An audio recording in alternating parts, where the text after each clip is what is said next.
Hi guys. Guys I hope आप सब लोग अच्छे होंगे। गाइस आज मैं बात करूंगा पुट वर्ड के बारे में। ओके गाइस, पहले मैंने आपसे बात करी थी गेट के बारे में, बट गाइस आज मैं बात करूंगा पुट के बारे में। गाइस इसे भी जानना बहुत ज़्यादा ज़रूरी है। ठीक, जब गाइस आप अपनी डे टू डे लाइफ में बात करते हो किसी से, तो गाइस ये गेट पुट बहुत यूज़ होते हैं। ठीक है, तो गाइस मैं आज आपको बताऊंगा पुट के बारे में। ओके, आई होप आपको मेरी गेट वाली वीडियो अच्छी लगी होगी। ओके गाइज, हम स्टार्ट करते हैं। Put equals to place. ठीक है, जब हम किसी प्लेस के बारे में बात करते हैं, ठीक है, कि ये चीज़ इस प्लेस पर रख दो, इस जगह पर रख दो, तो वहाँ पर भी हम पुट का यूज़ करते हैं। ठीक है, इसका पहला यूज़ ये है कि जब हम कोई चीज़ कहते हैं कि इसे यहाँ से यहाँ रख दो, ठीक है, तो हम वहाँ पर प्लेस की जगह पुट भी यूज़ कर सकते हैं। Okay, marker. गाइज अब हम जो है इस सेंटेंस को बना लेते हैं। Okay,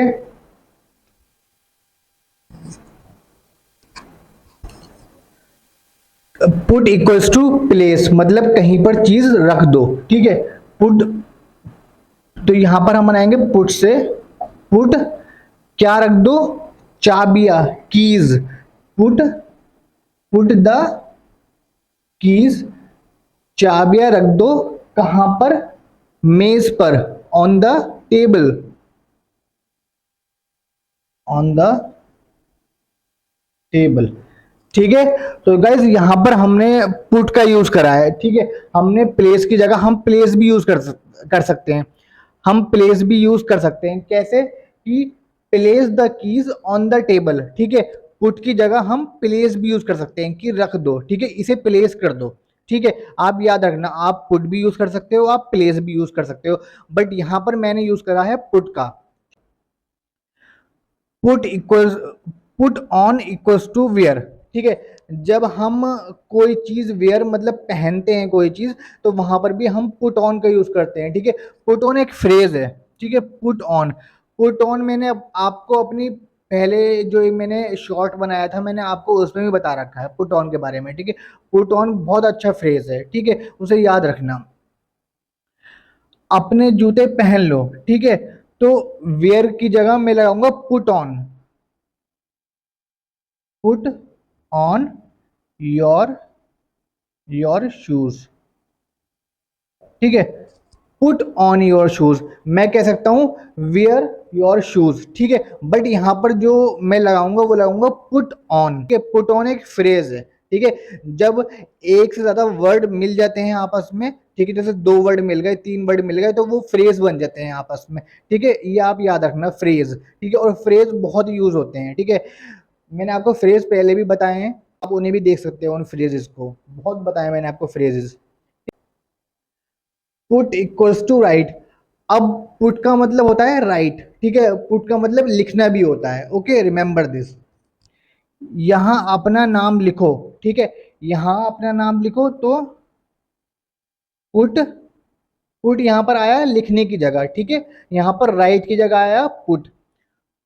put your name here. ठीक है, पुट, पुट आया आपका लिखने की जगह, योर आया अपना इसकी जगह, नेम आया अपना नाम की जगह, और हेयर आया आपका यहाँ की जगह। ठीक है, पुट योर नेम हेयर, मैं यहाँ पर ऐसे भी लिख सकता हूँ कि right, right your name here, right भी लिख सकता हूँ। ठीक है, कोई गलती नहीं है अगर मैं यहाँ राइट लिखता हूँ, बट गाइज मैंने आपको पुट बता रहा हूँ क्योंकि पुट बहुत ज़्यादा लाइक ज़रूरी वर्ड है। ठीक है, इसे लोग जो नेटिव स्पीकर्स हैं बहुत ज़्यादा यूज़ करते हैं पुट को, गेट को।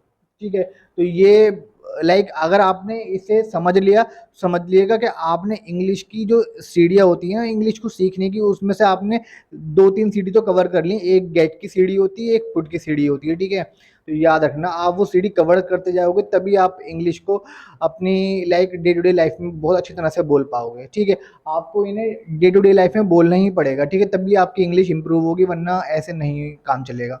अब ले लेते हैं अपना फोर्थ वन। ठीक है, पुट इक्वल्स टू ऐड। ठीक है, अब पुट का मतलब होता है ऐड। ऐड मतलब क्या होता है, जोड़ना। ठीक है, मगर यहाँ पर क्या है, मेरी चाय में थोड़ी चीनी डाल दो। ठीक है, ऐड कर दो, मतलब कि जोड़, यहाँ पर जोड़ना नहीं आएगा, यहाँ पर ऐड करना मतलब कि डाल दो, ठीक है। थोड़ी ऐड कर दो चीज़, ठीक है। जब हम जैसे कुछ कभी कोई चीज़ लेते हैं तो हम कहते हैं इसमें ये भी ऐड कर दो, ठीक है, मतलब कि डाल दो, ठीक है। मेरी चाय में थोड़ी चीनी डाल दो। पुट थोड़ी चीनी, put some sugar, put some put some sugar, थोड़ी चीनी डाल दो, ठीक है। किस चीज में? मेरी चाय में, ठीक है। इन माई टी, इन माई टी, ठीक है। पुट कर दो, ठीक है, डाल दो, सम शुगर थोड़ी शुगर, इन माई टी, ठीक है, मेरी टी में, ठीक है। यहां पर मैं इसे ऐसे भी बना सकता हूं कि add some sugar to my tea, ठीक है। ऐड कर दो सम शुगर, थोड़ी शुगर, टू माई टी, ठीक है, मेरी चाय में, ओके। अब इसका नेक्स्ट ले लेते हैं। Put equals to invest. Put का यूज हम इन्वेस्ट में भी, मतलब जब हम इन्वेस्ट वर्ड का यूज करते हैं तो instead of invest word we can also use put word, ठीक है। उसने अपना सारा पैसा बिजनेस में लगा दिया, ठीक है। ही ही इन्वेस्टेड, नहीं, ही पुट, ही पुट, उसने लगा दिया क्या? सारा पैसा। ही पुट ऑल हिज मनी, ही पुट ऑल हिज मनी कहाँ लगा दिया? बिजनेस में, इनटू द बिजनेस।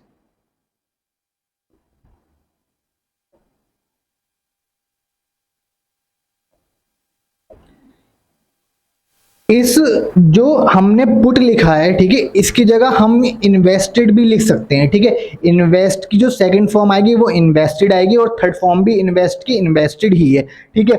और एक चीज और याद रखना, पुट की first form, second form, third form put ही है, ठीक है। उसकी जो first form, second form and third form change नहीं होती, ठीक है। पुट की पुट ही आएगी, ठीक है। आप इसे प्रेजेंट के साथ, पास्ट के साथ एंड फ्यूचर के साथ यूज करें, ठीक है, बट ये आपका पुट ही आएगी, okay. He put all his money into the business. इसे हम ऐसे भी बना सकते हैं कि ही इन्वेस्ट, इन्वेस्ट ईडी, इन्वेस्ट कर दिया, ठीक है। ये चीज पास्ट में पहुंच गई। He invested all his money, he invested all his money, किस में इन्वेस्ट कर दिया? To the business, to the business, ठीक है। ये चीज़ आप याद रखना। और जैसा कि मैंने यहाँ पर बिजनेस लिखा है, ठीक है, क्योंकि मुझे बिजनेस की हिंदी ऐसे सच नहीं पता थी, ठीक है। तो बिजनेस को अगर आपको इंग्लिश में पता है कि बिजनेस क्या चीज़ होती है, ठीक है, तो आपको हिंदी में उसे लिखने की ज़रूरत नहीं है, ठीक है। बहुत सी चीज़ें लाइक ऐसी होती हैं जो मैंने आपको पहले भी बताया था कि अगर एप्पल का आपको पता है कि एप्पल सेब होता है, बट आपको एप्पल का सेब नहीं बोलना, उसे आप एप्पल को एप्पल ही बोलो, ठीक है। उसे आप सेब मत बोलो, ठीक है। आपको अगर इंग्लिश बोलनी है तो आप उसे डेली लाइफ में बोलते रहो, बोलते रहो, ठीक है। तब जब आप उसे डेली लाइफ में बोलते रहोगे, अपने आप उसे रिपीट करोगे, ठीक है, तभी आप इंग्लिश सीख पाओगे, वरना तो बहुत मुश्किल हो जाएगा, ठीक है। आप उसे इंग्लिश सीखते रहिए, अपनी अपने आप टेंस को पक्का करिए, ठीक है। अपने पास्ट और अपना प्रेजेंट एंड फ्यूचर, ये इन टेंस को पहले पक्का करिए, ठीक है। वर्ब्स जो है, जैसे कि पुट का, पुट की third form, second form, first form सब सेम होती है, ओके। तो आप इन वर्ब्स को जो है समझिए, ठीक है, इन्हें समझिए कि कैसे कौन सी वर्ब आएगी, ठीक है। इन्वेस्ट का इन्वेस्टेड हो गया, ठीक है। जहाँ ईडी लग रही है वो तो आसान है, इन्वेस्ट का इन्वेस्टेड हो गया। बट जहाँ पर जैसे कि जैसे गो है, ठीक है, जाना, तो गो का वेंट आया सेकंड फॉर्म, फिर गोन आया, ठीक है।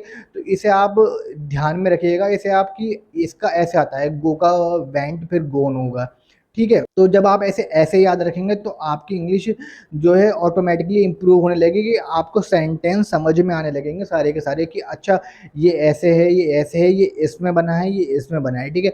आप जो वर्ड्स जो बुक में जो इंग्लिश में सब चीज़ें लिखी हुई होती हैं, आप सब चीज़ एक साथ तो नहीं समझ पाएँगे, लेकिन जब आप पढ़ेंगे, जब धीरे-धीरे आपको खुद ब खुद वो चीज़ें समझ में आती जाएँगी, ठीक है? अपनी जो आप डे टू डे लाइफ़ में आप अगर रीडिंग नहीं करते तो रीडिंग करना स्टार्ट करिए, ठीक है?